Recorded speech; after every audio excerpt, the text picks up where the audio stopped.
சூடான எண்ணெயில சிக்கனையும், பிரெட் துண்டுகளையும் போட்டு இந்த மாரி செய்யுங்க. ரெஸ்டாரண்ட், கஃபேல கிடைக்கிற ஒரு சூப்பரான ஐட்டத்த தான் இன்னைக்கு நம்ம இந்த மாரி செய்ய போறோம். வாங்க எப்படி செய்றதுன்னு பார்ப்போம். அதுக்கு ஒரு 1/4 கிலோ அளவுக்கு சிக்கன் எடுத்திருக்கேன். போன்லெஸ் சிக்கன் தான் எடுக்கணும் இதுக்கு. அதுக்கப்புறமா பிரெட்டு. உங்ககிட்ட சீக்கிரம் எக்ஸ்பைரி ஆகுற மாரி பிரெட் இருந்துச்சுன்னா அது இதுக்கு பயன்படுத்தலாம். 1/4 கிலோ சிக்கனுக்கு 3 பீஸ் போல பிரெட் எடுத்துக்கிறேன். யூசுவலா பிரெட் பாக்கெட்ல அடியில இருக்க பிரெட்டை நம்ம தூக்கி போட்டுருவோம். ஆனா அதையுமே இந்த ரெசிபிக்கு பயன்படுத்தலாம். அடுத்ததா கடாயில எண்ணெய் சூடு பண்ணி அதுல சிக்கனை ஃபர்ஸ்ட் சேருங்க. அதுக்கப்புறமா பிரெட்டையும் சேர்த்து ரெண்டையுமே கொஞ்ச நேரம் ஃப்ரை பண்ணி எடுத்துக்க போறோம்.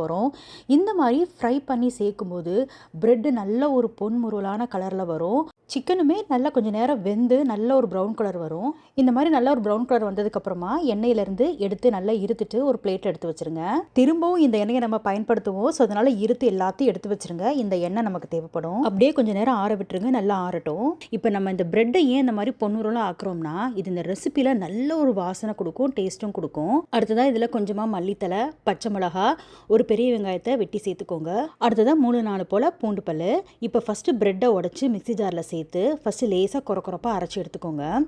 மித்த ஐட்டங்களை அதுக்கப்புறமா சேருங்க. அப்படி உங்கள்கிட்ட மிக்ஸி ஜார் சின்னதாக இருந்துச்சுன்னா ரெண்டையும் பாதியாக பிரித்து அரைச்சி எடுத்துக்கோங்க. இப்போ நான் பெரிய மிக்ஸி ஜார்ன்றதுனால எல்லாத்தையும் ஒன்றா சேர்த்துக்கிறேன். இப்போ இது கூடவே 1 டேபிள் ஸ்பூன் அளவுக்கு டொமேட்டோ கெச்சப், ஒரே ஒரு முட்டையை உடச்சி ஊற்றிக்கோங்க. தேவையான அளவுக்கு உப்பு சேர்த்துக்கோங்க. சேர்த்துட்டு நல்லா இந்த மாதிரி அரைச்சி எடுத்துக்கோங்க. கொஞ்சம் கொரப்பாக இருந்தாலுமே பிரச்சனை இல்லை, நைஸாக இருந்தாலும் பிரச்சனை இல்லை. இப்போ இதை ஒரு 10லேருந்து 15 நிமிஷம் ஃப்ரீசரில் வச்சு எடுத்துக்கோங்க. அப்போ உங்களுக்கு இந்த மாதிரி ஷேப் பண்ணுறதுக்கு ஈஸியாக இருக்கும்.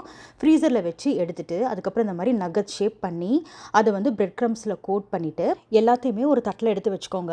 எல்லா நகட்ஸையும் கோட் பண்ணி எடுத்துட்டு அதுக்கப்புறமா ஃப்ரீசரில் திரும்ப ஒரு 10 நிமிஷம் வச்சுட்டு அதுக்கப்புறமா ஃப்ரிட்ஜிலேருந்து எடுத்து உடனே நல்ல சூடான எண்ணெயில் போட்டு பொரிச்சு எடுக்கணும். மிதமான சூட்டு எண்ணெயில் போடக்கூடாது, நல்லா சூடாக இருக்கணும் எண்ணெய்.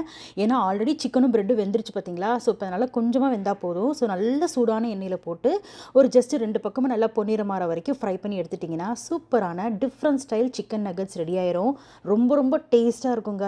செம்ம டிஃப்ரெண்ட்டாக இருக்கும். கண்டிப்பாக ட்ரை பண்ணி பாருங்கள்.